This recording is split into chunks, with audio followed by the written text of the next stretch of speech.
Right, let's bring you much more on what's going on at Tottenham Hotspur with Paulo Fonseca.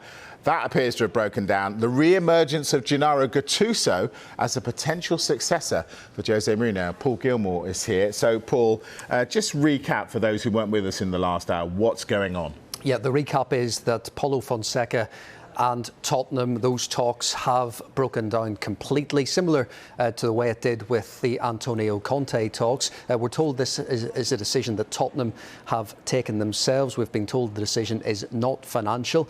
And we know they have been speaking to a lot of managers in this process. Antonio Conte comes to mind, Mauricio Pochettino, of course, now Paulo Fonseca.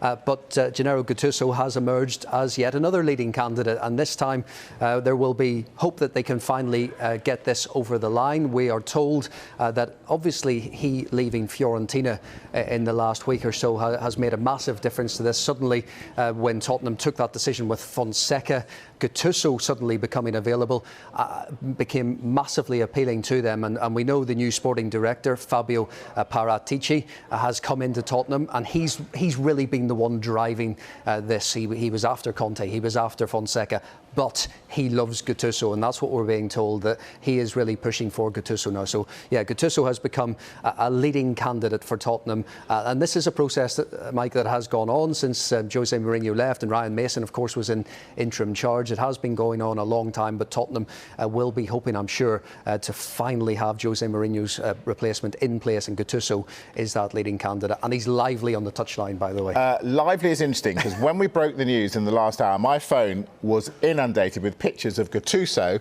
with his hands round Joe Jordan's neck on the touchline at Spurs. So lively is one way of saying it. Very understated way of saying it. Yeah, it's yeah. I mean, it takes a brave man to put your hands around Joe Jordan's neck, and it was, of course, it's an iconic image from that Champions League game. I think Spurs won 1-0 in the San Siro. So there's not many dull moments. Certainly his press conferences, we know from our side of the job when speaking to managers, and he certainly is not one of those managers who enjoys shying away from the cameras or anything. He will be lively if this appointment can come off.